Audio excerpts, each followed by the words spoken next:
Well, welcome everyone. My name is Lindsay Taylor. I'm the president of New Mexico FolkMADS, Folk Music and Dance Society. I'm based here outside of Santa Fe, New Mexico. I'm so delighted to have each and every one of you join us for our talk with David Millstone, who will be running us through a brief 350-year history of country dance. And just so everyone knows, this will be recorded. This is being recorded right now.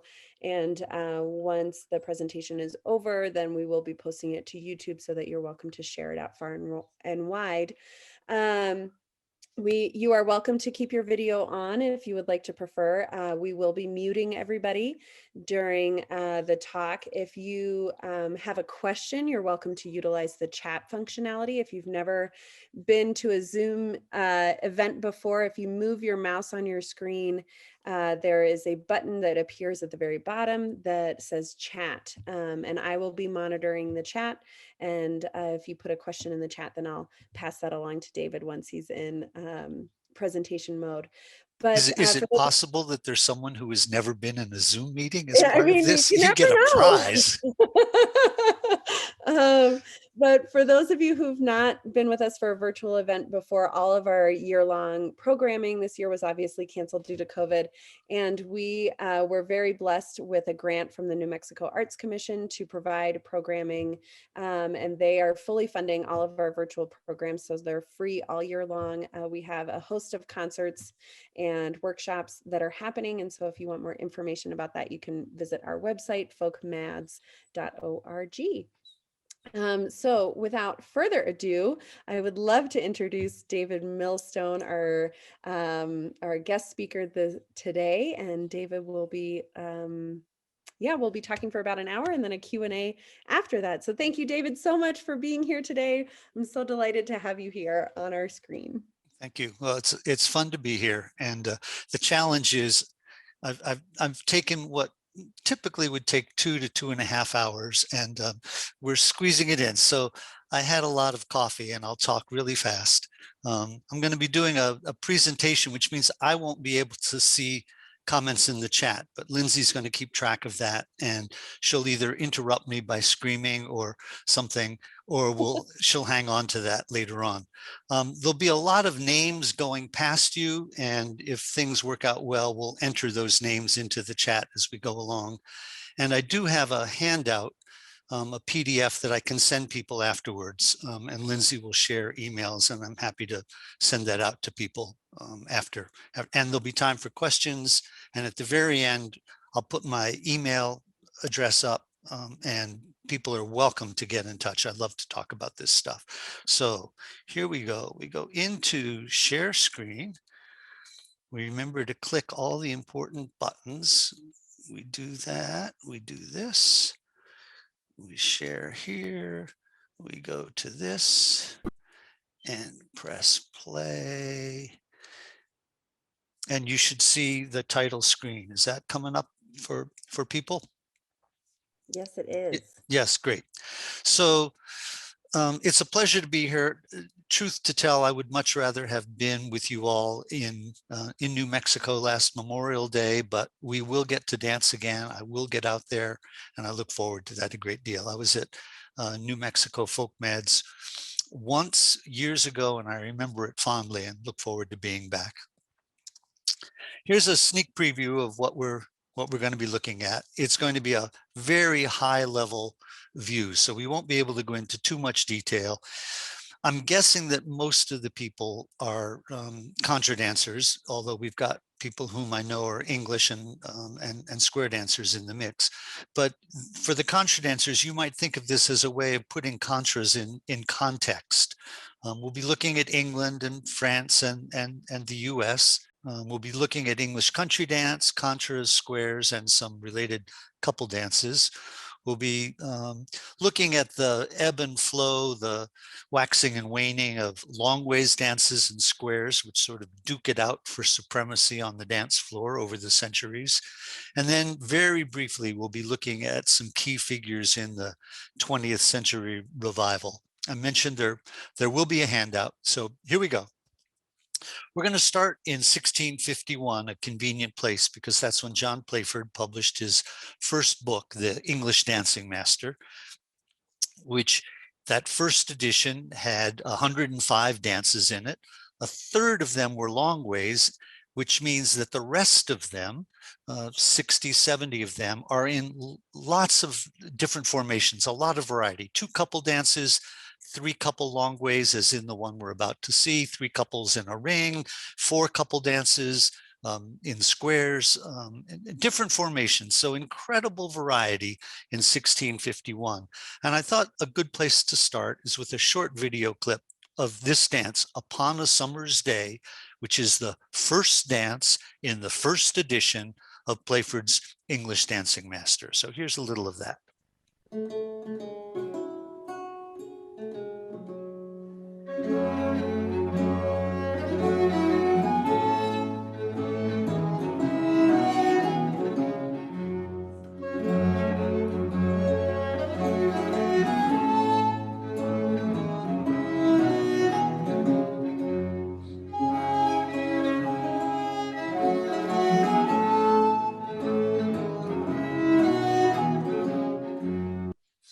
And it goes on. It's an unusual dance because the B part is repeated 3 times rather than just twice. So instead of A, A, B, B, which were more common today, it's an A, A, B, B, B. Here is 1651. We have 105 dances. When we get to the final edition of Playford in 1728, look how the number has grown, and almost everything is long ways.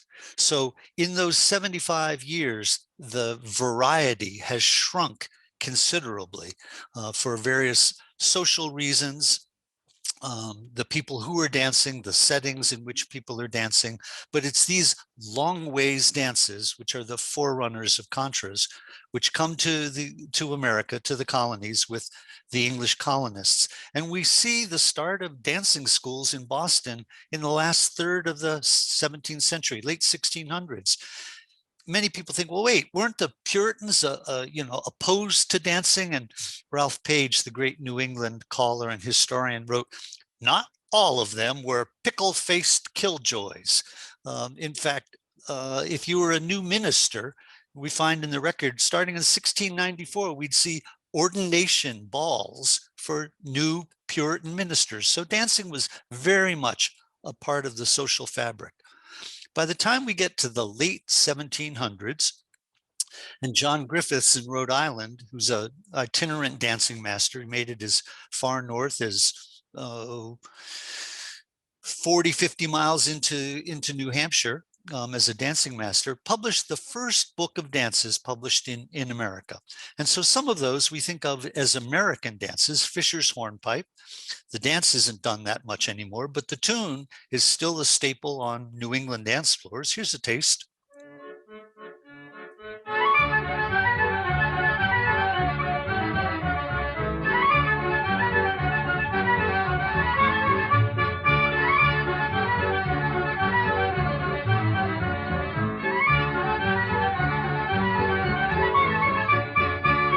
In that same book, we have dances such as The Young Widow, which today we think of as an English dance.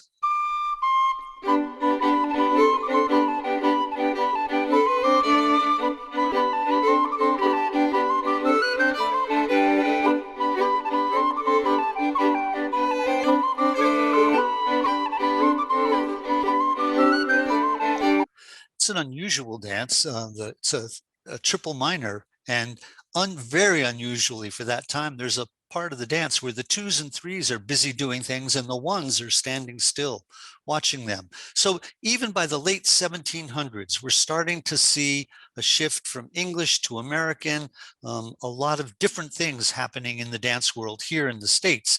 And let's step back a bit and get a sense of how we got that far.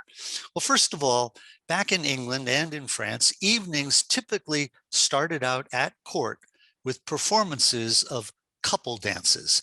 And I'm going to focus now on the minuet, that's being the one that people are most familiar with. So when you're dancing the minuet, you have steps. It's not just walking. You'll notice the rise and fall of the dancers here.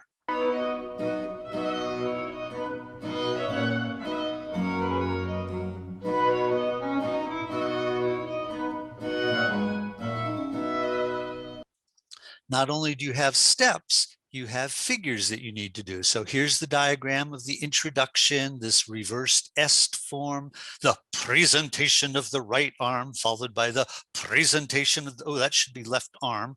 Sorry about that. The S reversed again, and the presentation of both arms and the conclusion. So you have steps to worry about or to learn, and you have the geography on the floor. And here's a little of what that might look like here done to the music of Handel's, the minuet from Handel's Water Music.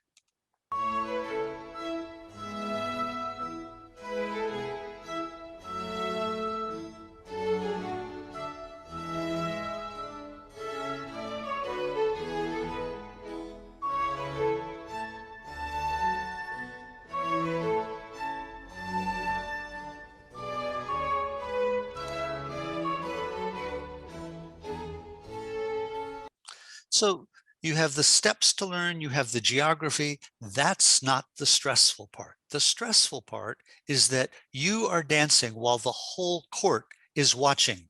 One couple on the floor with everyone else watching. And your status at court rises or falls depending on how you dance. To illustrate it, I don't have a minuet, and this is from late in the 1700s. It's a movie about Marie Antoinette, but it'll give you that sense of what it must have felt like. Unfortunately, our two actors here are not as good dancers as the last ones we've been watching, but it gives you the social context.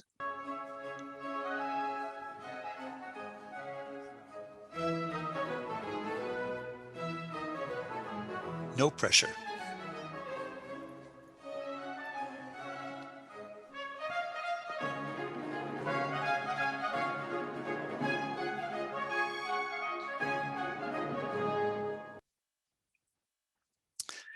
English dances jump the channel. They cross to France and to Holland, and they go to France in the late 1600s. Laurent is sent by Louis XIV to England. He's part of a diplomatic mission, and he has a specific charge, which is to bring back examples of what are they dancing in England. So he comes back and presents Louis with 2 volumes of dances, and it's interesting to look at the dances. Here's Christchurch Bells in a Playford edition from 1679. Bum ba dum ba dum ba dum ba dee da da da da da da. And here is Laurent's version of the same dance with the music written out, the measures there, and carefully diagrammed, showing how you move on the floor. And Laurent adds footwork because he doesn't feel that the English are doing a proper amount of footwork. So the dances make their way into the court of Louis XIV. Of course, everything still starts with minuets and other couple dances, but later on in the evening, people are able to relax a little bit. The younger dancers in particular are enjoying these country dances. The feeling was summed up very nicely in the Grove Music Encyclopedia, and they write about the country dance, its gaiety and the novelty of its democratically progressive pattern appealed to the younger generation. And so these country dances become popular, and dancing masters see an opportunity, always looking for a way to change things a bit so that people will have to study with them. And they want to create a new dance form based on the familiar French brawls. And we start to see the emergence of a dance which is named the Cotillon, which later becomes the Cotillion. Here's an example of just a piece of it as it was presented in 1706 by Fouillet in his book.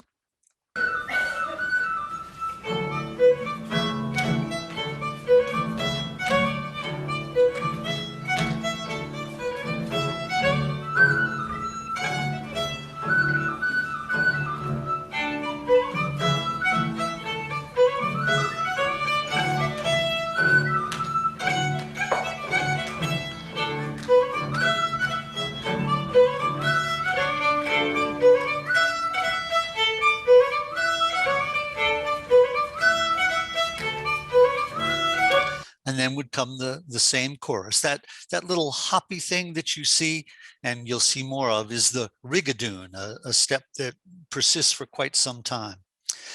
In 1715, Louis XIV dies. And at that point, we start to see the beginning in France of public balls. So you're no longer having to dance just in court, which means that the number of people who can dance increases, and the cotillon becomes a popular dance. Here's Fouillet's comments about why he thought it was such a worthwhile dance to include. And it has this clear relationship to the country dances. There's forward and back and siding and right hand turns, left hand turns, two hand turns, and so on. As we move into the early 1700s in France, there's a period of about 50 years, 25 to 50 years, with fascinating experimentation. And had we more time, I'd show you some examples. In the mid 1720s, there are dances published for 4 dancers, for 6 dancers, 2 women and 4 men, and for 8 dancers. So they're experimenting quite a bit. By the time we get to 1762, when Delacroix publishes his book about the Contradance française, things have settled down. And this dance is a 4-couple dance in square formation. Typically, there are 10 to 12 common verses which appear in every Contradance française, and then each one will have a distinctive figure. So you do the first verse and then a distinctive figure, then you do the next verse and a distinctive figure. It can take quite a while, but these dances become very popular, especially with the rising middle class.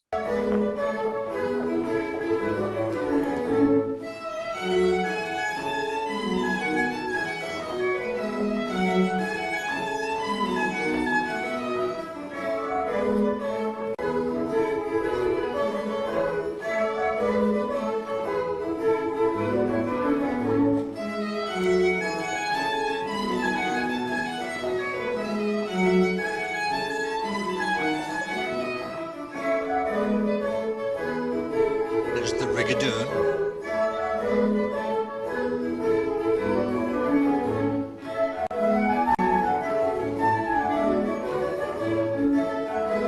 Grand right and left.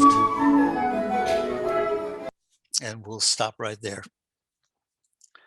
So one of the things that the French give us is the squares. We're starting with English country dance.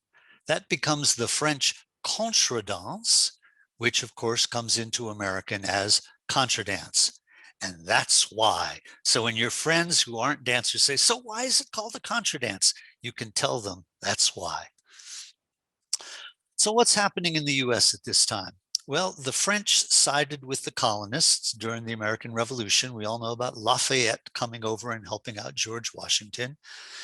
French dancing masters had already been coming to the US, but particularly after 1789 and the French Revolution, if you're a dancing master and you see your clients going one after another to the guillotine, you realize it's time to head west, young man. And they come to the US and bring their dances. In particular, we see people, these dancing masters, going to the West, which at the time means the Ohio River Valley, the Mississippi River Valley, where there's already people who speak French. So they go to places such as Saint Louis and Louisville and teach the latest dances, which are these 4-couple square dances. Now, this change from Longway's English style dances to the French style does not always go smoothly. And the classic case is in New Orleans. Think back to 1803, the Louisiana Purchase. And in January of 1804, people in the city, the Creoles, who are part French, are getting very upset about the changes.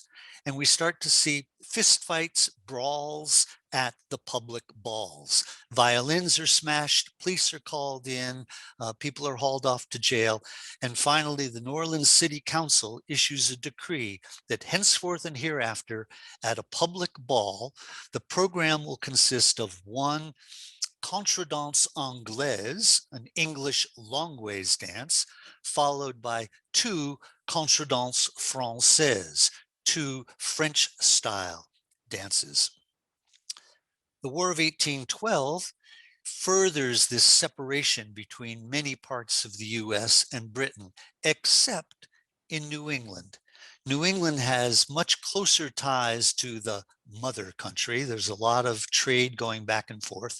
And New Englanders, being curmudgeonly, by God, we're going to stick with what we know, hang on to those long ways dances while the four couple dances are taking over everywhere. So we start to see contras, what we think of as contras, really developing during this time. Hull's Victory is a classic case, a dance that emerged from the War of 1812. Isaac Hull was the commander of the USS Constitution, the first American victory in the War of 1812.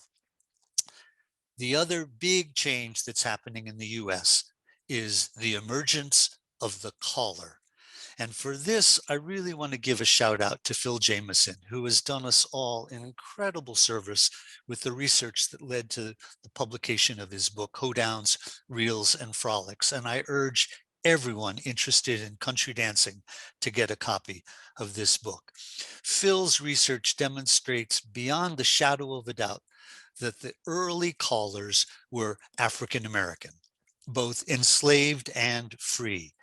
They were the musicians by and large, and they were also the callers. So here in a picture from 1830, we see a black fiddler playing while white dancers are dancing. That was the norm. Here we see three black musicians, one playing the bones, and he might be calling. It's not clear. His mouth is certainly open. And the dancers here are dancing country dance style dances. So we surmise that the musicians watching the dancing in the big house or the white folks balls would take those dances back and teach it to others. And as early as 1819, Phil has found examples in the written record of black musicians calling the figures. So a huge American invention, creation. So what's going on across the sea? Well, this is the period 1800 or so is the period of Regency Dance that's brought so many people into the English dance world because of their fascination with Jane Austen movies and Emma or other of the heroines making witty conversation with someone on the ballroom floor. At this point in England, we have public assemblies. I mentioned that in France, they start in 1715. In England, Almack's Assembly starts 50 years later, 1765, and Bath Assembly, 1771. So there are places for people to come together and do the new dances. And what are the new dances? It's the quadrille. Quadrilles are on the rise. This is an outgrowth of the cotillion. Those cotillions would take a long time to go through all those figures.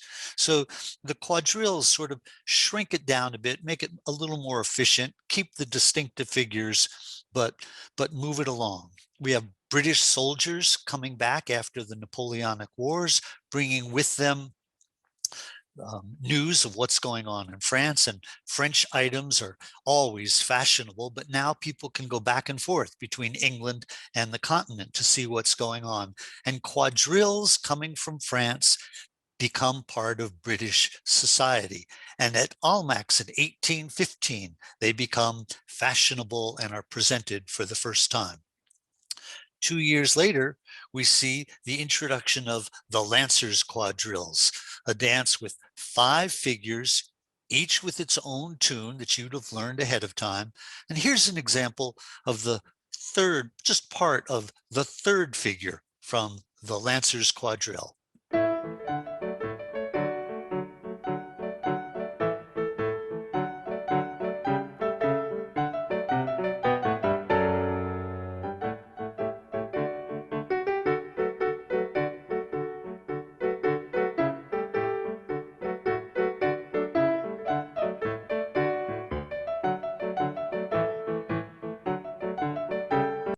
And you can find many examples. In fact, many of the videos that I'm showing, you'll find on a website that I've created, the Square Dance History Project, squaredancehistory.org, and you'll see much more of it.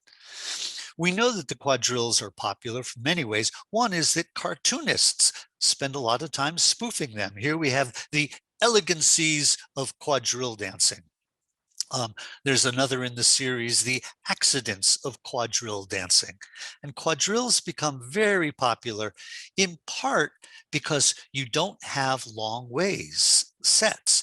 It's just 8 of you. So if you're a hip young dancer, there's 8 of you in your smart set. You can form a 4-couple set and just the 8 of you dance together without having to work your way down long lines and dance with Mrs. Fezziwig or someone that you don't want to dance to.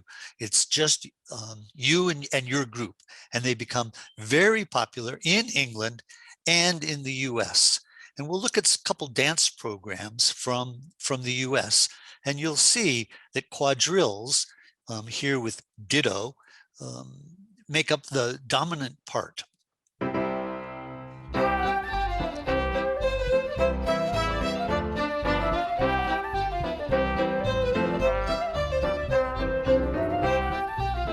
More quadrilles, quadrille, quadrilles.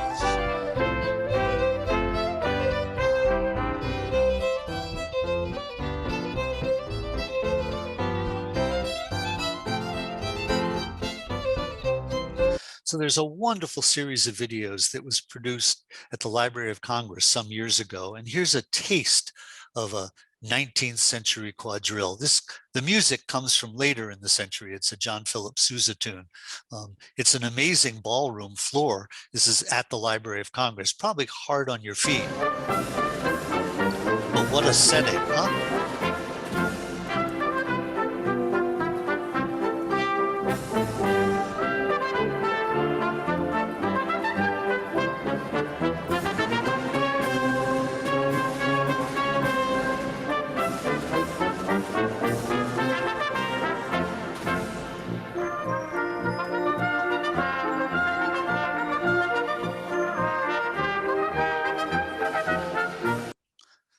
As we move into the 19th century, the quadrilles start to disappear and we start to see the emergence of the waltz.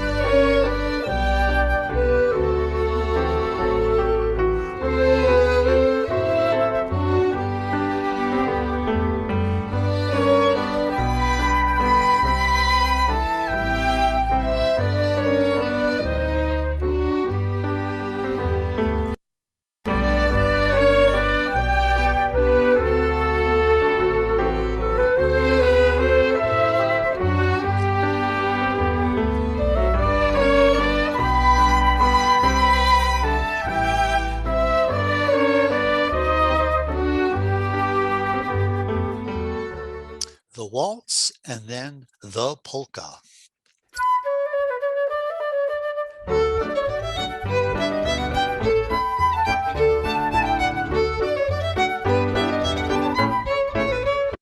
The polka becomes incredibly popular and spreads like wildfire. It's everywhere. It comes to the US in the mid 1840s. 2 years later, it's on the west coast of the United States. General Scott's troops fighting in the Mexican War on the border are dancing the polka. And the best way I can convey this, I'm going to ask you to stand up for a moment, shake out your arms, move back a little bit from your computer. And those of you who are of an appropriate age will know what to do when you hear this next sound. All right, everyone ready?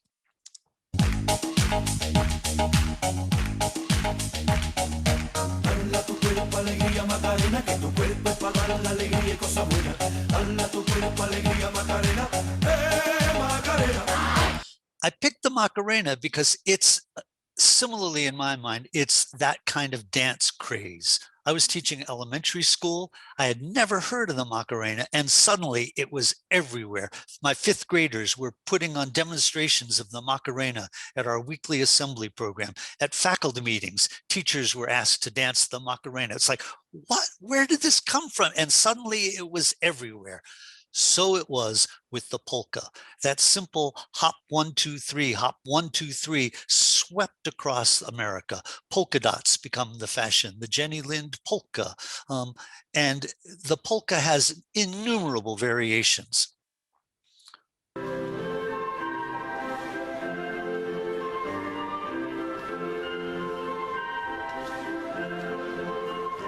notice the arm positions.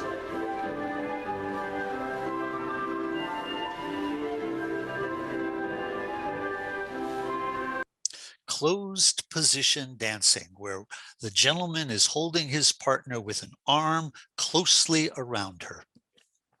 As Richard Powers out in Stanford comments, the polka is what introduced people the pleasure of spinning in the arms of another.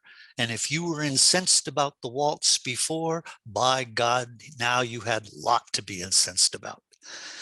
As we move through the century, polkas and waltzes are joined by schottische and many other couple dances, and they dominate the dance floor. The quadrilles have faded, the contras have faded, and toward the end of the century, we see what's called the German or the German Cotillion, which has nothing to do with the four couple. It's a series of games, party games, where people could get together and play light tricks with each other, mix in a socially acceptable fashion with music and dancing. And here's just a couple examples.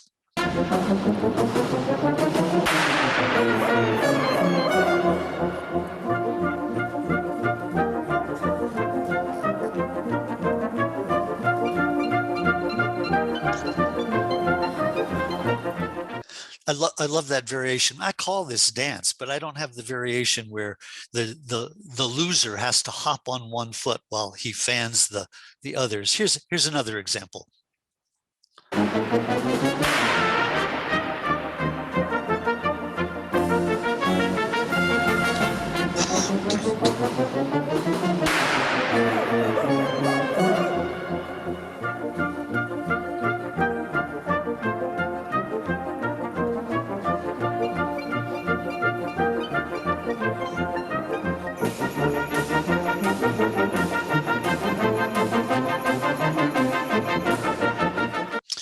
Early example of gender-free dancing. So we're up to the late 19th century. Couple dances dominate the dance floor. Country dancing is hard to find it. You have to go out to the country to find country dancing. In Europe, we have these new nations, Sweden, Italy, Germany, are all discovering who they are as a people. What's their national identity, their national character? But in England, what's going on in England? English kids are still being taught German folk songs to sing. England has not figured out its national character. And who comes along to change all this? Well, it's Cecil Sharp, a music teacher, a vital figure in the country dance revival. And his story is a long one and a complicated one, and I'm just going to skim it. He discovers Morris dancing in 1899, and it's this breath of fresh air. He thinks, aha, this is it. I've discovered the English national character. And Morris dancing, he starts sharing the Morris dances. And one of the people who gets very excited about that is Mary Neal, who is a social activist, a suffragette. She's formed a club, the Esperance Club, for young dressmakers, women who are sorely mistreated in their work. And she sees this as an opportunity to bring people together, and she starts teaching Morris. Cecil Sharp has learned about English folk song and is collecting more folk songs. And the two of them cooperate for a while, and then they have a falling out. They have very different visions of what the dancing should be. And they also have a different notion of why we dance and how it should be done. Sharp believes that the point is to dance it the right way, which is to say, the way he has interpreted it. Mary Neal sees that dance is a more social event and that dance is a living tradition and can change. Sharp says, no, this is the way I recorded it. This is the way the dance should be. They quarrel, bitter letters attacking each other in the public press, and Sharp and his adherents win the battle, and Mary Neal is for a long time written out of history, of all too familiar story. Fortunately, in recent years, she has been resurrected to a place she deserves, and I highly recommend maryneal.org for people who are interested in learning more about her. Here's Cecil Sharp.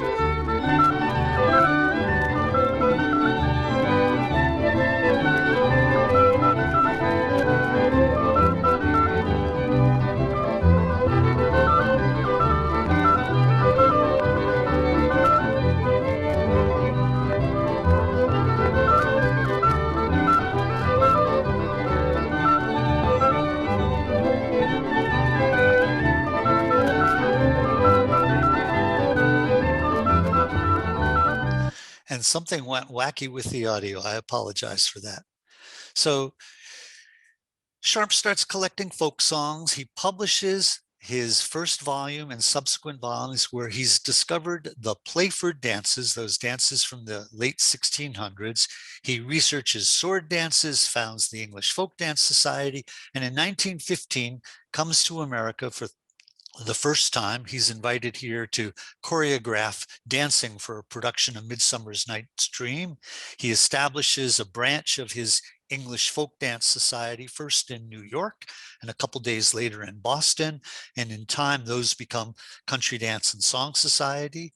Sharp is introduced to Olive Dame Campbell, who tells him about her collecting of songs in Appalachia, and he is very excited by this and comes to America in 1916 to 18. He spends a total of 47 weeks collecting songs in rural Appalachia. Now, Sharp is a vegetarian. He is in very poor health, and you can imagine what travel conditions at the time were like. He's accompanied by his secretary and friend, Maud Carpeles, one of the dancers we saw in that last video clip, and he's busy collecting songs. One night, while he's at the Pine Mountain Settlement School in Kentucky, the people there decide that they want to entertain their guest. And someone says, well, Mr. Sharp's here, why don't we run a set? And that evening, they demonstrate for him some of their local dancing. No instruments, just the clapping of hands, and Sharp is entranced. He thinks that he has discovered an unknown remnant of a pure English folk dance hidden away here in the hills of Appalachia. Well, Phil Jameson and others have demonstrated pretty conclusively that there are many different influences on that dance. But here's the Berea country dancers giving a demonstration of what it might have sounded like or looked like, clothing obviously different, for Sharp's first encounter with what he called the running set. First about will shoot that out, partner swing. Circle 3, shoot that out, partner swing.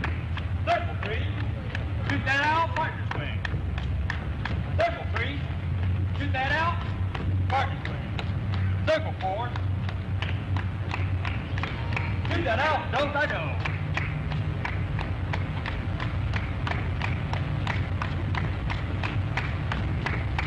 Half on me.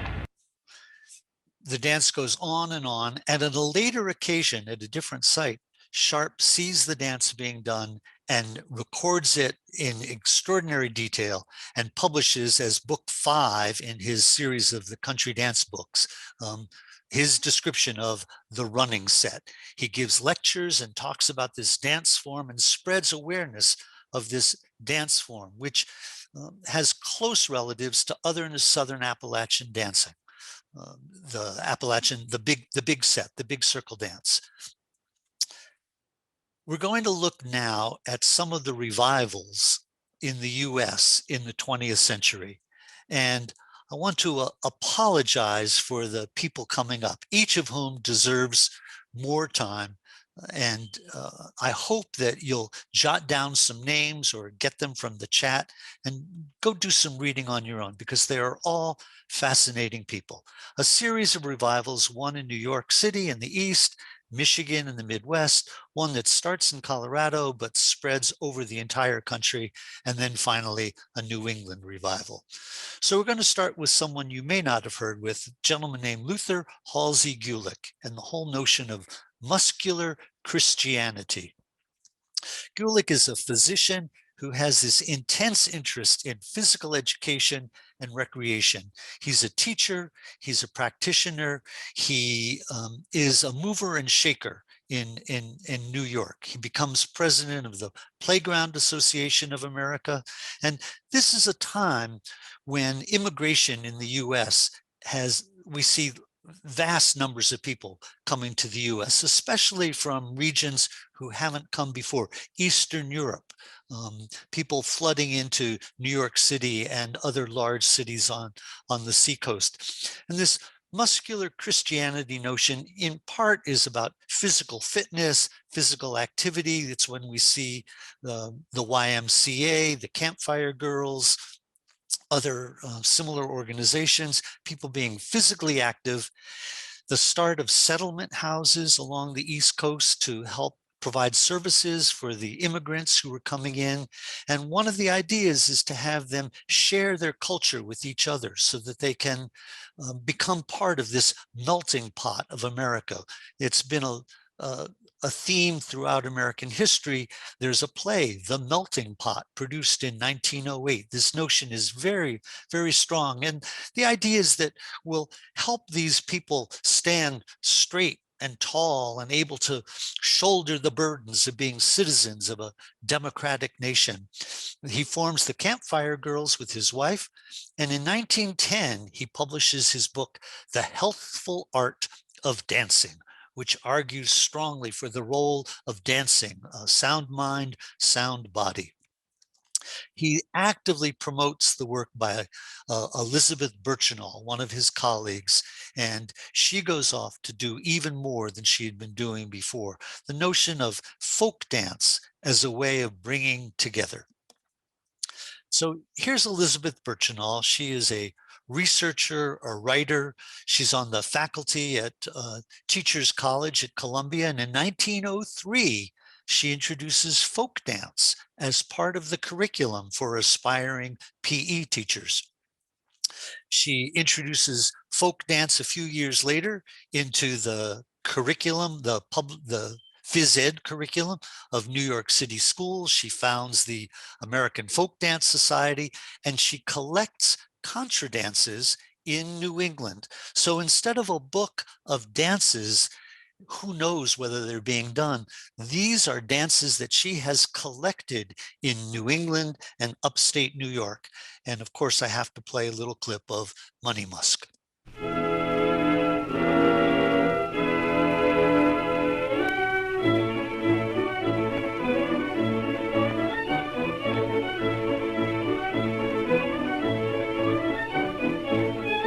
Burchenall goes to Europe and produces books like this one, Folk Dances of Denmark, many different nationalities, and she becomes an important figure, not just in New York at this time, but in our story and later on.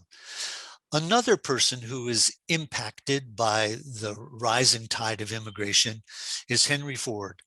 And Ford's story is even more complex than some of the others. Ford is a racist. He's an anti-Semite, and that's a given. However, as a young man, Ford was eagerly involved with country dancing in his youth. He set that aside when he founded the Ford Motor Company and put all his attention to turning out Model T Fords. But after his retirement in 1918, he decides to put his interest into promoting dance. And the kind of dance he's specifically interested in promoting is the dance favored by Northern peoples. It's the dancing that he knew as a young man. And he also sees that the popular dances of the 20s, the ragtime, the jazz age, there are two sinister influences. One is the style of dancing, which draws from African-American dance traditions, and the other is the music. And he's convinced that the music is all being written by Jews in New York City, and he's looking for an alternative to that. He hires a dancing master, Benjamin Lovett, a New England dancing master who comes out to Dearborn for what he thinks will be a 2-week visit. And basically, Lovett ends up spending 20 years as Henry Ford's dancing master. Lovett hires other instructors and trains them. Ford puts his money and his popularity into promoting these dances, and dance teachers are available. If you want to have this kind of dancing taught in school or in your community, Ford will send a certified Lovett instructor. And it's estimated something like 1 million people, mostly children, studied with Lovett's teachers as part of this dance craze that was started by Henry Ford, along with fiddle contests. And this runs especially in the upper Midwest, but spreads throughout the country up until the start of the Second World War. A little taste of Benjamin Lovett. Red, right, and left.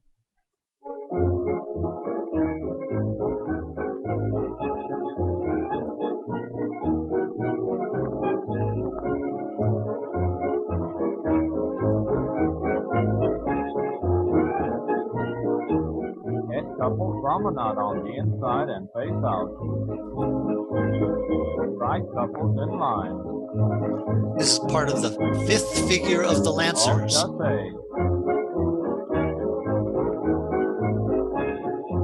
Well, we'll leave Benjamin Lovett there. At the same time, in northern Michigan, Grace Ryan is another college-level PE teacher, training teachers. And she thinks, she knows about Birchinall and her work. She's a little concerned that so much emphasis is going into folk dancing. And she starts collecting square dances and other dances. She has a manuscript, sends it to the publishers. They're not interested until in 1926, Henry Ford's volume appears to great acclaim. The publishers get back in touch with Grace Ryan and say, we would like to publish your book after all. And her book provides a much broader look at squares than you find in Ford and Lovett's Good Morning. Grace Ryan she influences PE teachers, and she's the one who plays a key role in bringing square dance into American public schools, a phenomenon that many of you in the audience are familiar with. These are mostly northern squares, and there are several key strains of square dances. There's northern squares, the quadrilles, where typically head couples will interact with each other and then side couples will interact. And then we have southern dancing, the Southern Appalachian dancing. It could be 4 couples, but it's also those big sets. And we saw some of that in the running set video earlier. And those big sets, instead of the head couples interacting, couple number 1 would go out to the couple on their right, couple 2, and would do some things and move on. If you're in a 4-couple square, that works. If you're in a big set, that will also work. So here's an example of a big set. This is from a program that was hosted by Edna Ritchie and filmed by Jean Ritchie's husband. This is filmed in 1963, just a taste of square dancing at that time in a big set.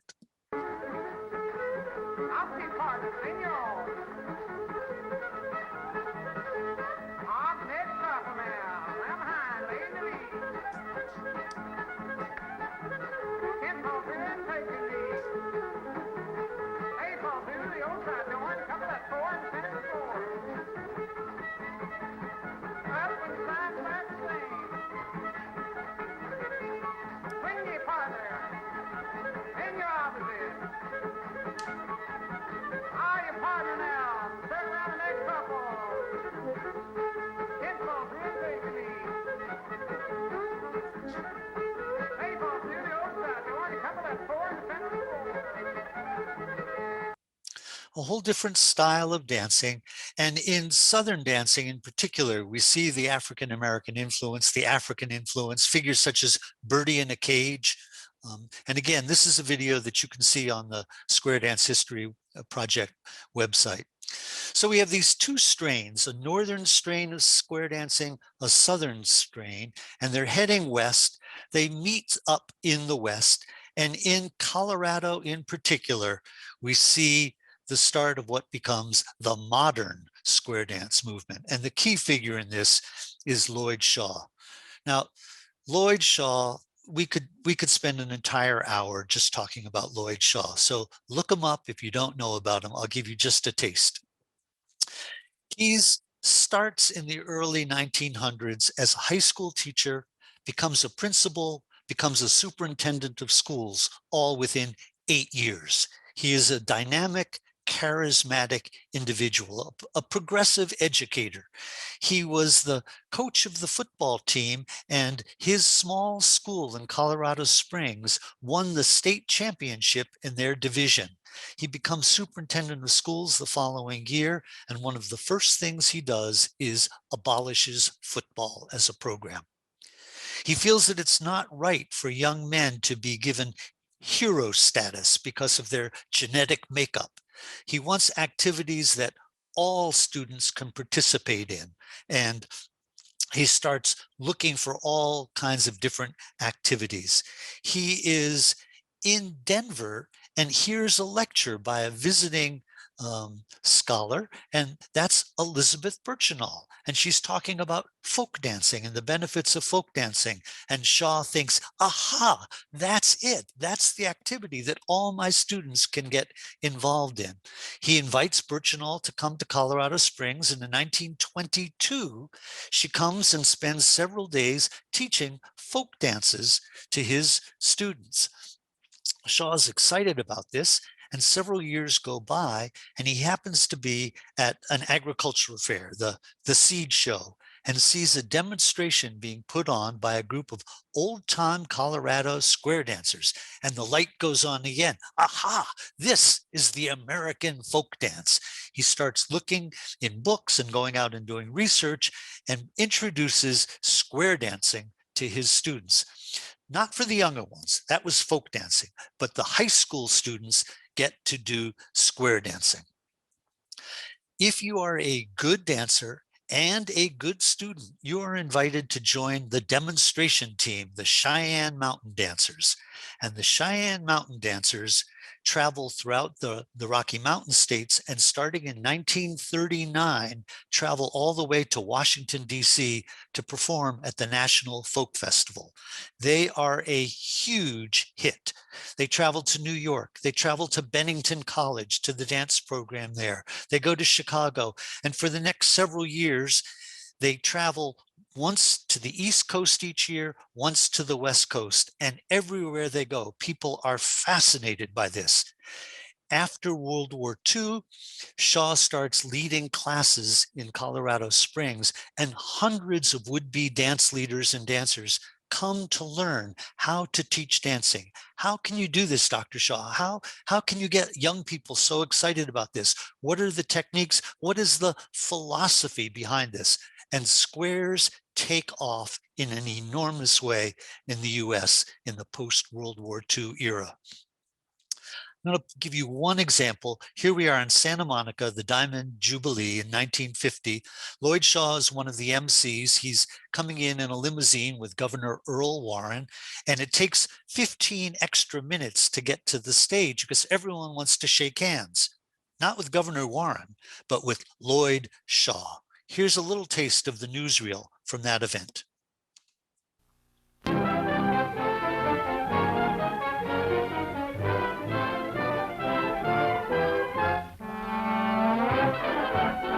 $7,500 couples, 15,000 square dancers. Do-si-do, dig for clams, and generally have a swinging good time. It's the world's largest square dance, celebrating the Diamond Jubilee of Santa Monica, California. Folks from all over the state and as far away as Arizona dance for 5 hours from before dusk into the evening.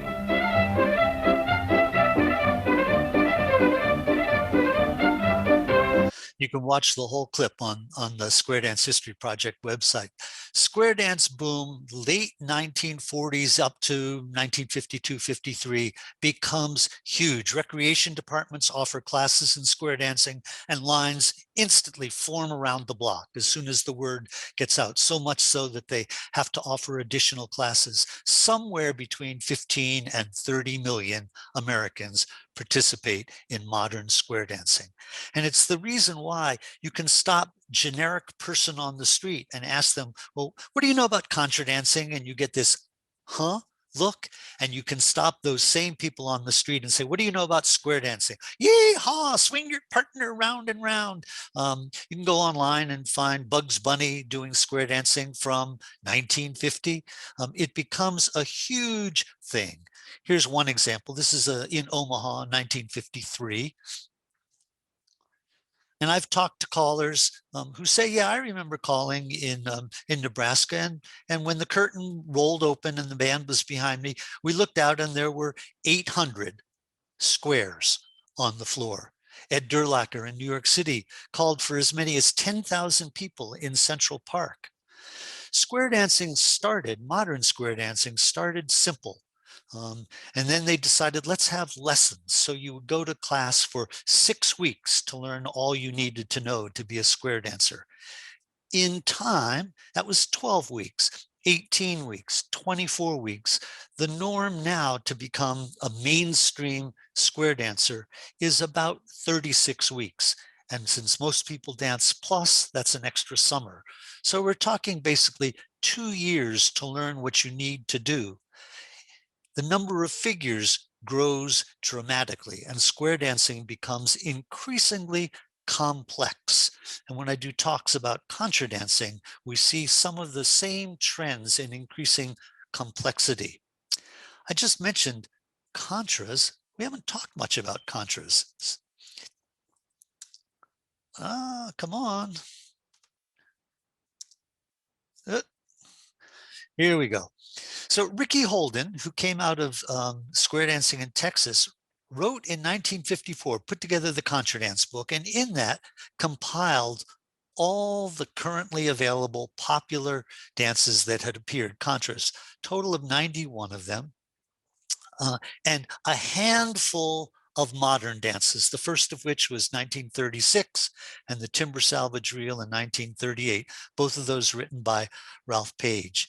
So this is 1954, 91 contras. I checked yesterday, and as of yesterday, the total number of published contras is 13,943.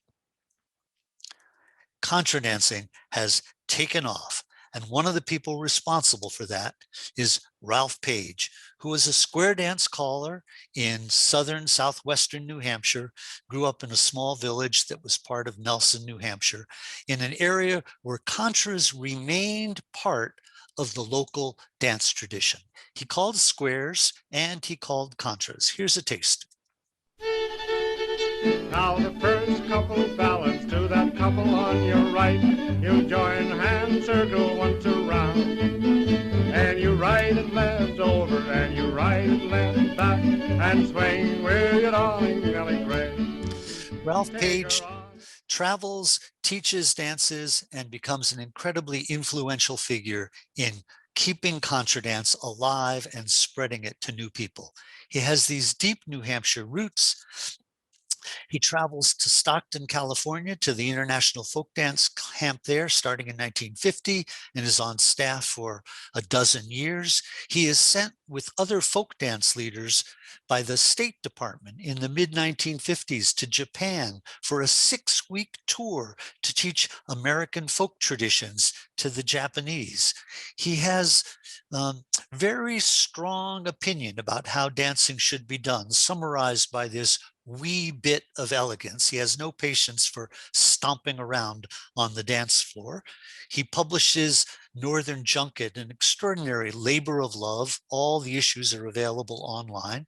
And in it, he editorializes strongly against this newfangled modern square dance. It puts him in a bit of a bind when the modern people want to honor him, but he does accept the Milestone Award from Collar Lab. His wife tells him, Ralph, show up, stand up, and shut up. And he does all three, takes the award and go home, and continues to fulminate against modern square dancing. He goes to Boston and teaches dances for some 25 years in Boston from his home in New Hampshire. This is a man who had no driver's license, never owned a car, but commuted weekly to Boston, teaches dances to GIs going back and forth to the war in Europe and subsequent years, to the folk dance community, and to the many young people in the Boston area who are caught up in the outing clubs of the period. And those young people get very involved in dancing. One of the people is Ted Sinella, who gets his start as a Ralph Page folk dancer and square dancer. I haven't said much about English country dance in a while, so we need to take a quick look back at that, because it's here, it's going on. Sharp dies in 1924. And Douglas Kennedy becomes the new director of the English Folk Dance and Song Society. And for many years, he continues Sharp's legacy. But as we move on, late 30s, and especially after the war, FDIS changes its dance focus. And as FDIS goes to some extent, so goes CDSS. The community dance manuals are published. They offer dances that are collected from English villages. They're traditional dances. They're not Playford. Typically higher energy, easier access. They also include American Contras and squares. They're looking to capitalize on the interest in American squares. Princess Elizabeth, before she was queen, was photographed at a square dance in Canada, and everyone in England wants to do that sort of thing.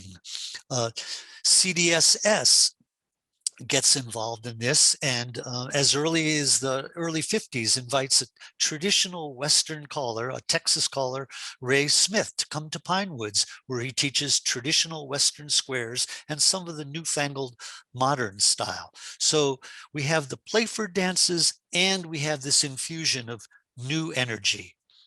And then comes Pat Shaw. And in the same way, well, it's hard to say in the same way as anything, Pat Shaw changes the English dance world in dramatic ways.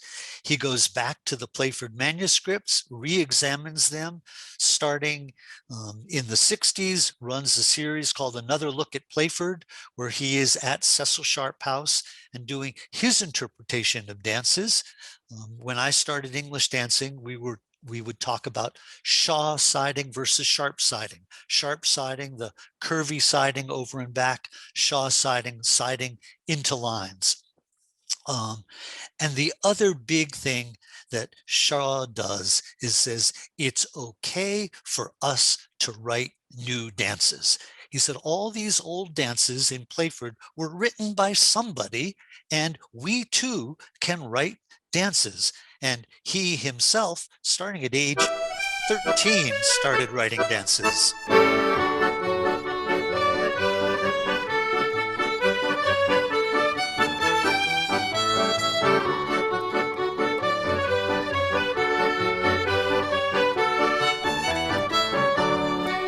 That's Walpole Cottage to the tempo that Pat Shaw liked to dance at. So I mentioned the dances that he wrote.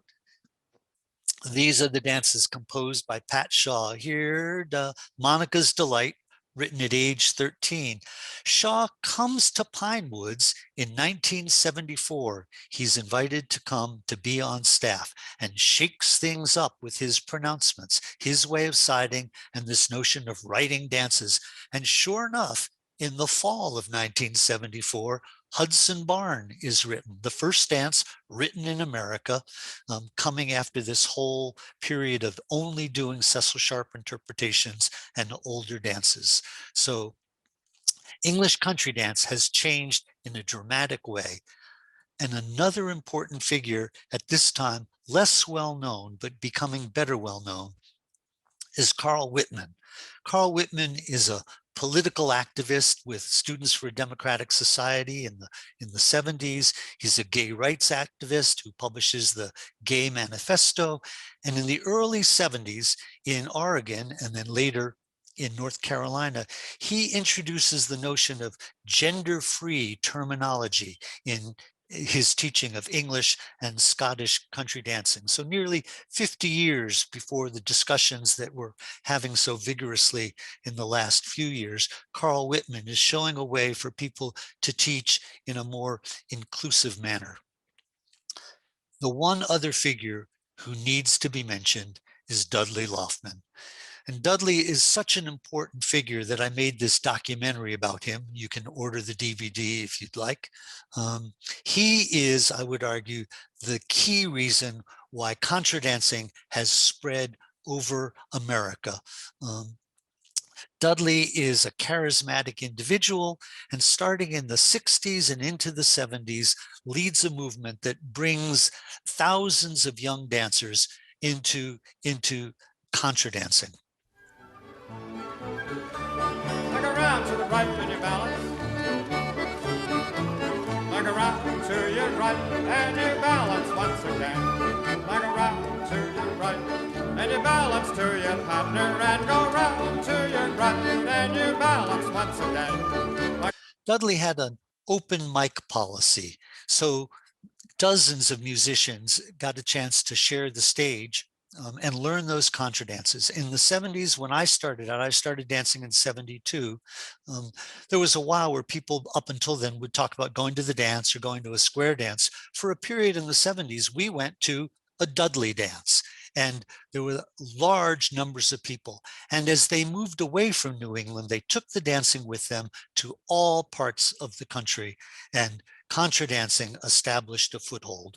And that's a whole separate topic that we can go into in more detail some other time. I want to look briefly at the changes in contradancing. So here's the style. This is Ralph Page at the microphone. This is Nelson, New Hampshire in the 1940s. You'll notice jacket and tie. Ralph's wearing a tie. The piano player's wearing a tie. By the time we get to a Dudley dance in 1964, I'll play just a short clip of this video so you take a look at the way people are dressed and the way they're moving on the dance floor. Back it down in the center. And you bring it back home. And you cast on with the same two ladies chant.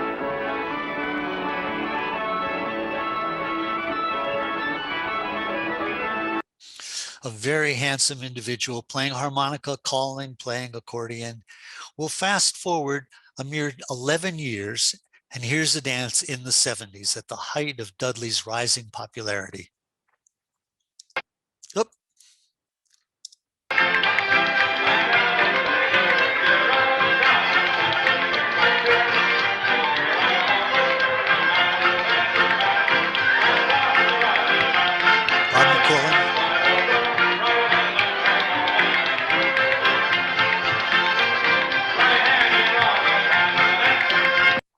It's a whole different scene.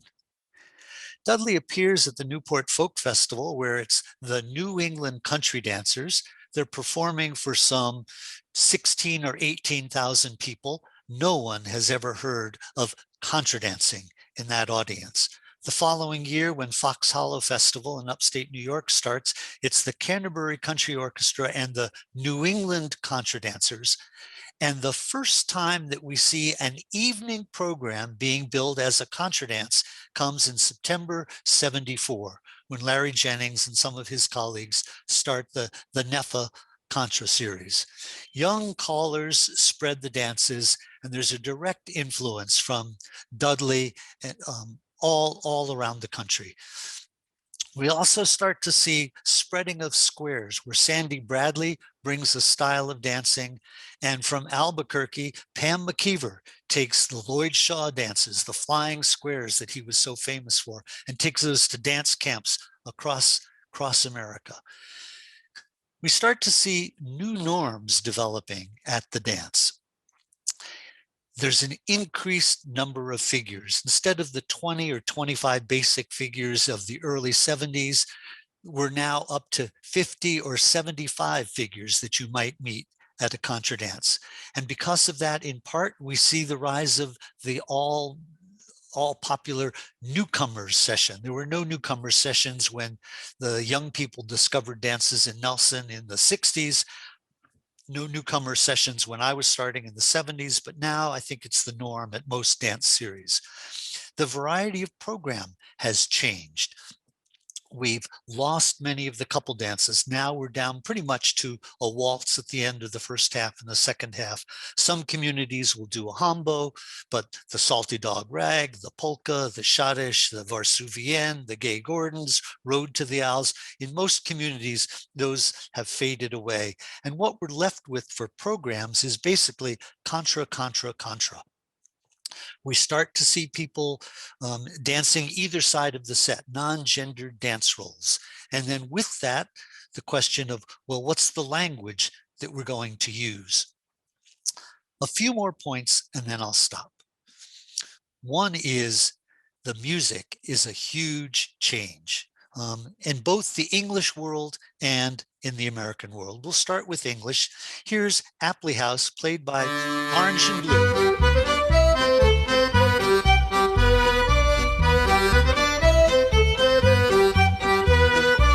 You hear that thump, thump, thump, thump of the bass. You always know where you are. A very distinctive sound from some bands in England. And in 1984, a band in the US puts out a very different sound. Same tune.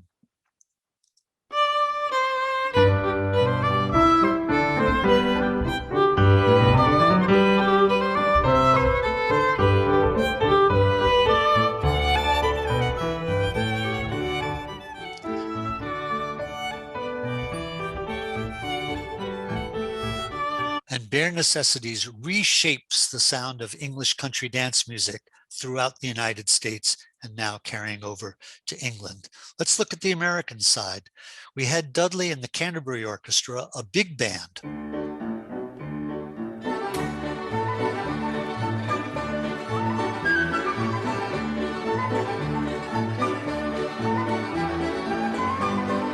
That big band sound is what you hear with the Albuquerque Mega Band, the Portland Mega Band, Rum and Onions, Roaring Jelly, the community band across America. But starting in the 1980s, we start to see smaller bands forming and playing for dancing. And here's the first with Rodney Miller and his brother.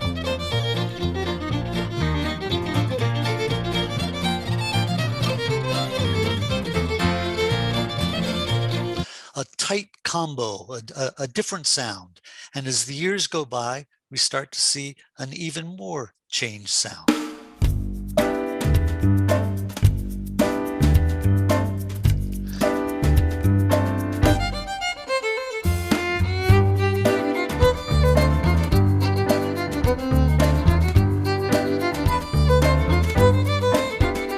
Ah, yes, the groove. Proliferation of musicians, it becomes possible for a dance musician in non-pandemic times to actually make a living, not a great living, but a living playing for dances, giving lessons. And there's some pluses and minuses with this. The one is the quality of music rises dramatically. We see some extraordinary band, people graduating from schools like the Berkeley School and elsewhere who have incredible chops. One of the downsides is with the professionalism. If you have a band coming to town, it's harder for others to sit in. So there's plus and minus. The rise of small bands, we start to see medleys taking over instead of one tune. Canterbury would play the same tune again and again and again.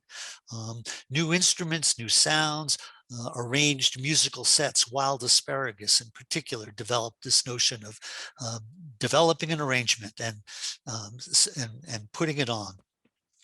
And I want to finish with 3 changes in relatively recent years. One is on the Contra floor, the rise of the techno Contra. It's unclear whether this is a lasting phenomenon, but here's a taste. Do something to me, feel it in the air. Can't put my finger on, but it's right there, there. Next to the shades, next to the colors of my shoes and the denters on my waist. Yeah, kid have never seen it like this. Not the way you look, I mean it's so electric. Could have been whatever, but I made it fit. Now they watching my moves, waiting to play that shit. Nobody believe it till I made some crosses, and I ain't never once put my pants upon me. Only thing I did was ride beats that's cold. So techno Contras, starting basically 2008, still with us to some extent. Another recent development over the last 15 years or so is the rise of what I call old time revival squares. This is a photograph from the DC square dance. This is a dance that at its peak could have 400, 500, maybe 600 dancers, very little overlap with the DC area Contradance community. Young musicians, typically young dancers, people not looking for complicated dances, just want to get out and have fun. And the program is square dancing, whether that's 4-couple squares or more Southern big sets. And we start to see the rise of the Dare to be Square movement. Here's an example from a Dare to be Square event. Bill Osie's a traditional caller from West Virginia. Third couple lead to the right and around that couple will take a little peek back to the center and swing sweet. Now around you go and you beat once more. Run it back to the center and swing all the four. Now a couple of the four. We all go pretty and so is mine. I'll swing yours and you swing mine. Swing your opposite. We all go pretty and so is mine, but I'll swing my gal any old time. And a couple of the four. And on to the next. And the third big change over the last 15, 20 years is the proliferation of dance camps and weekends. The list that you see here, I was drawing from a list which is probably 3 times the size, so I just picked some out.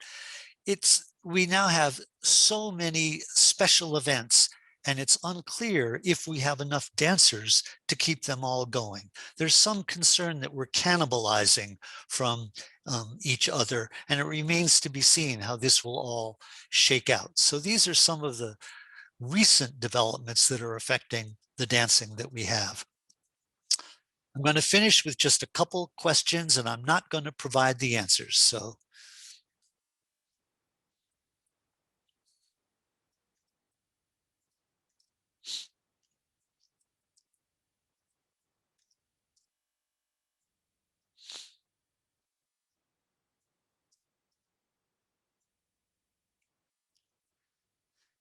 and the most immediate answer of where we go from here is at some point, we will be able to start dancing again, something that we are all looking forward to. And we'll answer those questions through the decisions we make in the coming years.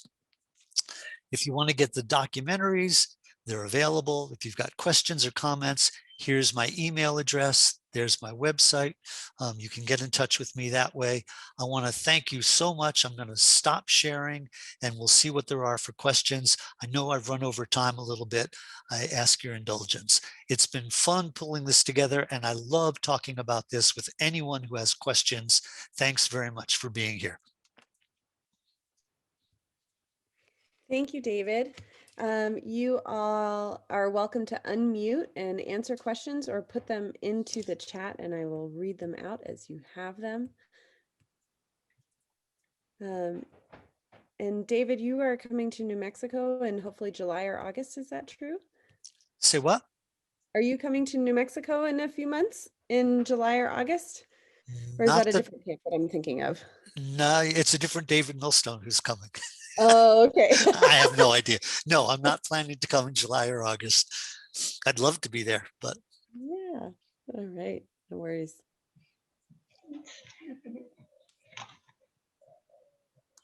Yeah. So we were first introduced to David, well, not first introduced, but we were hoping to have David at our annual dance camp on Memorial Day weekend called FolkMADS, which is a Contra and English weekend down in Socorro, New Mexico. And then of course, COVID happened, so we had to cancel. And so I'm delighted that you were able to join us. And yes, for those of you who maybe arrived late or the mountain time was a little confusing for everybody. It definitely was for me, especially with daylight savings looming next weekend. When is that change happening? This was recorded and is still being recorded as we speak, but we will be posting it to our YouTube channel. We will be sending that out as well as a PDF handout that David has put together to everybody who participated. Feel free to pass those links along to people that you know that weren't able to attend. And Kate says, I know lots of people in Australia who will love the recording, so that's exactly why we wanted to put that together. Super. I noticed a question here. Sarah asks about tempo changes. One of the things that's interesting is some of the old recordings are the faster dances are faster, and some of the others are much slower. When people were moving slowly, they were able to move very slowly. And I think what's happened in English dancing in particular is we seem to have moved to a much narrower range of tempo. That the early dances, you look at the photos of Sharpe's dancers in Amherst in the 1920s, and they're at an angle like this. They are moving, and we're losing those extraordinary ranges. Seth asked about medleys. The first medley that I know of is the Neffa medley that Susan Elberger created for the New England Folk Festival. And I think that was 1984. And Seth, you can write me and I can give you a detailed history of how that came about.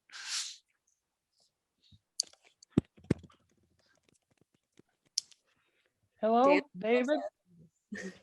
Go ahead. Oh, okay. This is Donna Bauer, Hi, Donna. and I really wanted to say hi and thank you. This was wonderful. I saw people on there that I knew from dancing all my years, and it was great. Thank you. I For those of really you did.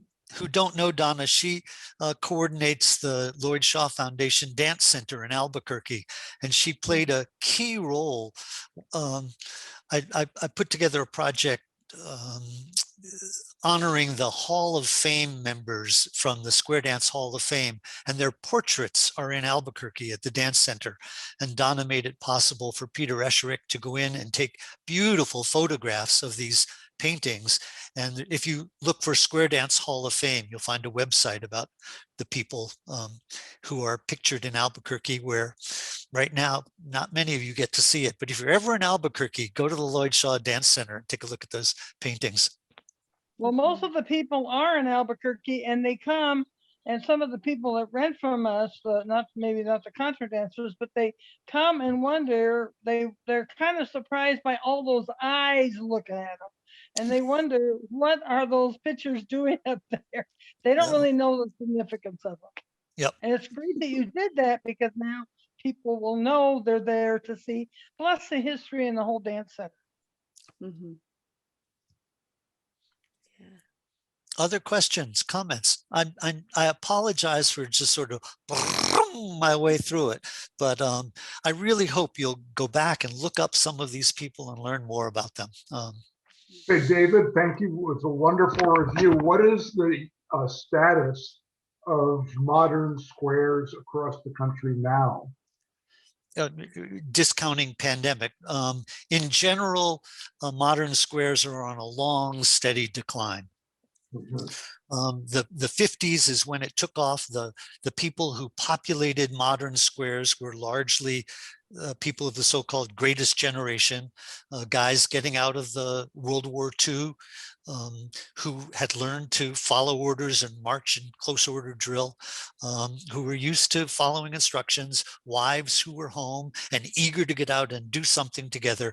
And square dancing took off. The National Square Dance Convention peaked in 1976 with somewhere between 35 and 40,000 people attending the National Square Dance Convention. When I went to it to teach Contras 4 or 5 years ago in Springfield, Mass, they didn't quite get to 4,000 people. It's a long, steady decline.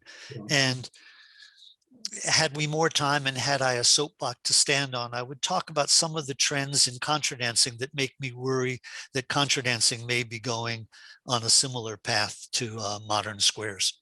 Well, my own history is that I owe it to my parents' square dancing that I found out anything about folk dancing later in life.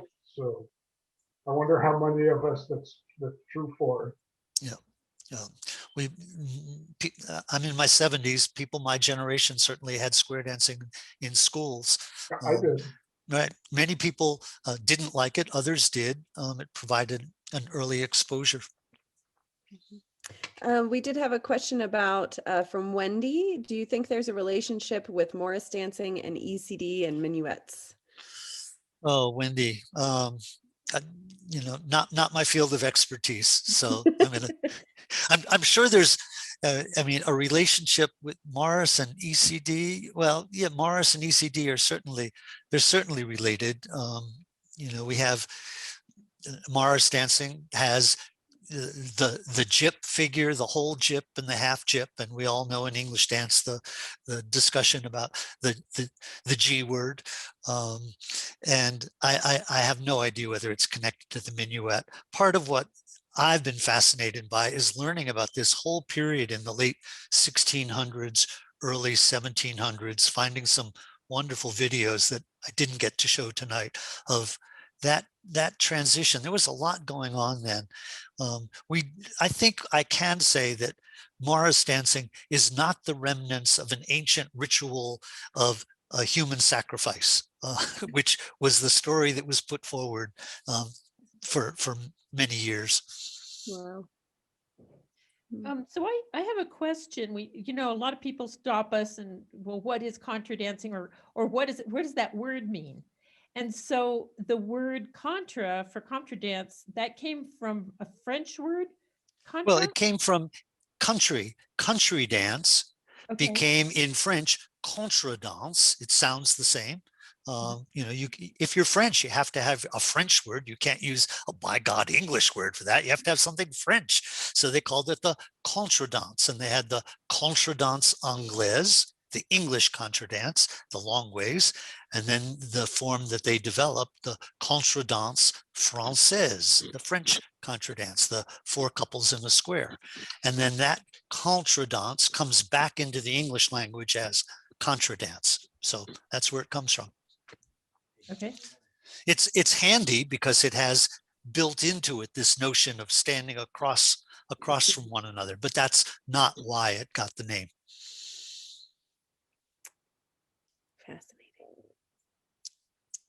Someone else.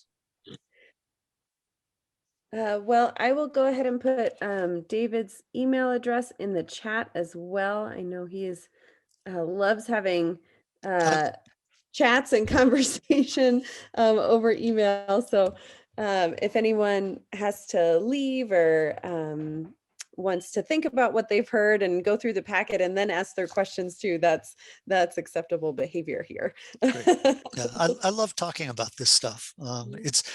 We are dancing today because of we are dancing what we are dancing in the way we are dancing it today because of all of this that has come before us. And the implication is, what are we doing to leave it in shape for the people who will come after us? What are the changes we're making? And the role we play. Some of it's because I'm a New England dancer. And so you dance a chorus jig in a New England town hall. There are dust motes floating around in the air that have been exposed to that dance and that tune for 150 years in the same hall, people doing that dance to that music. And it just makes me very, I feel this connection with the history of what we're doing. I have another question about basically the difference between square dancing and contra dancing. And of course, I know that in our contra dances, we'll often have a square or two. And who knows, maybe in the square dances, they even occasionally do contra. I don't know. But it seems like the difference now is more cultural, and the kinds of people who are more likely to go to a contra dance and the kinds of people who are more likely to go to a square dance. I'm just curious how you would explain the difference between right now an average square dancer and average contra dance. By square dancer, do you mean a modern square dancer, people who are part of the modern Western, the club dances? Yeah, I guess so. Yeah. Okay. Modern squares has a different structure. It's club oriented. One of the great things that contra dancing has, and we've not lost this yet, is the ability for anyone to walk in off the street and learn what they need to know that night and have a good time. One of the innovations of Western squares, modern squares, it's more modern than it is Western, it's long since lost the Western quality, is this club structure and the notion of taking lessons ahead of time. So you're in a club with other people, and there's this real strong, tight feeling, people coming for lessons week after week after week. It has a very strong social component. For many years, for decades, the norm was people went as a couple, and you danced with the person you came with. Contra dancing, especially in the post-Dudley era, you come and you dance, and the norm now in the contra dance community is to switch around. There are now modern square dance clubs where that's more the norm. The gay clubs, people come and switch around much more readily. It's easy in the, I'll generalize it, in the contra dance world, we can look at the square dancers and say, ooh, they wear all these funny clothes, you know, the poofy skirts with the 27 yards of petticoats, and the men with the string ties, and oh, that's just so, oh, I just don't like that style. Well, we in the contra dance world, we have a style too.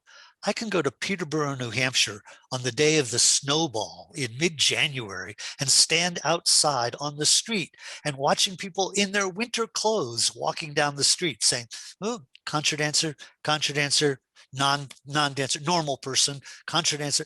I mean, we have our outfits too. We have our uniform. You know, you go to a camp, you go to a dance, and you wear the T-shirt showing which camp you've been to.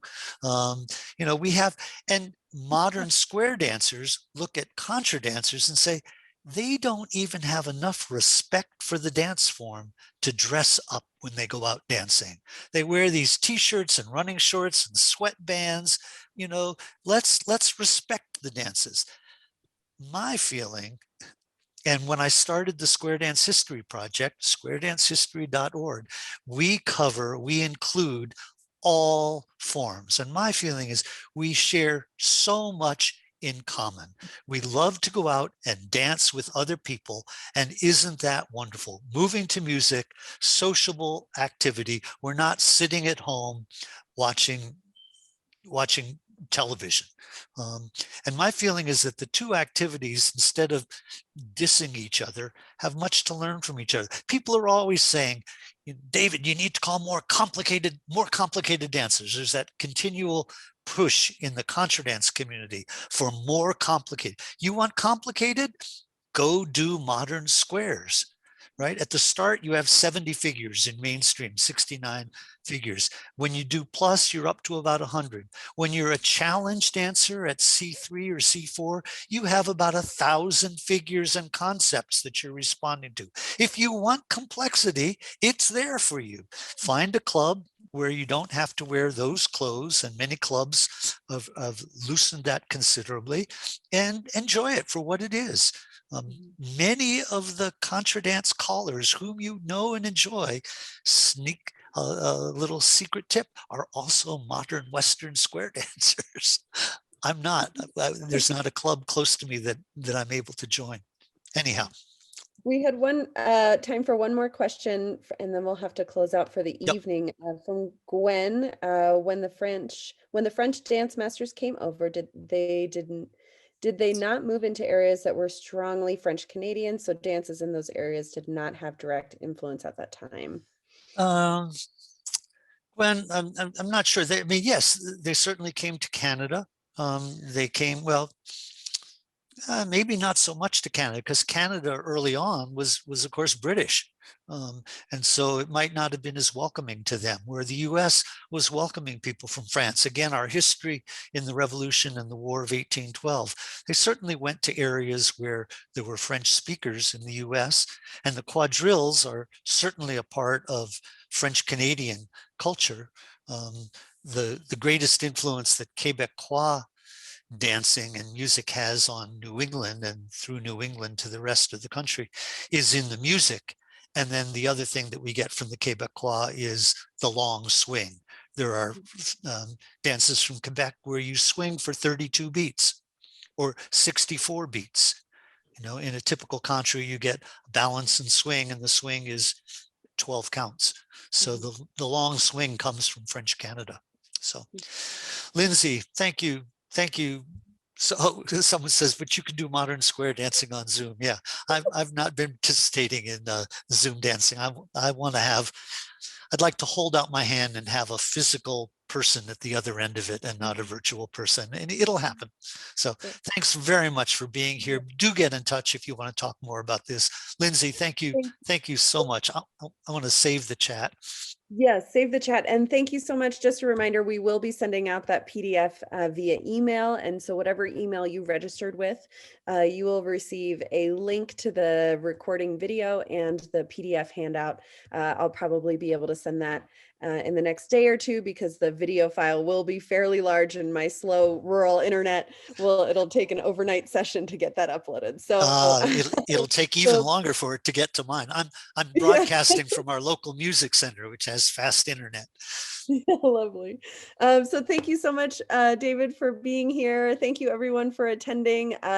Our next online event is March 14th. The Boxwood Consort is having a consort at 7 p.m. That's via YouTube as well. And that link will be posted on our website, folkmads.org. I believe it is already posted, and Ben, our webmaster, did put it in the chat earlier, so you can scroll up to grab that link. So thank you, everyone. And we will see you online and hopefully in person in the near future.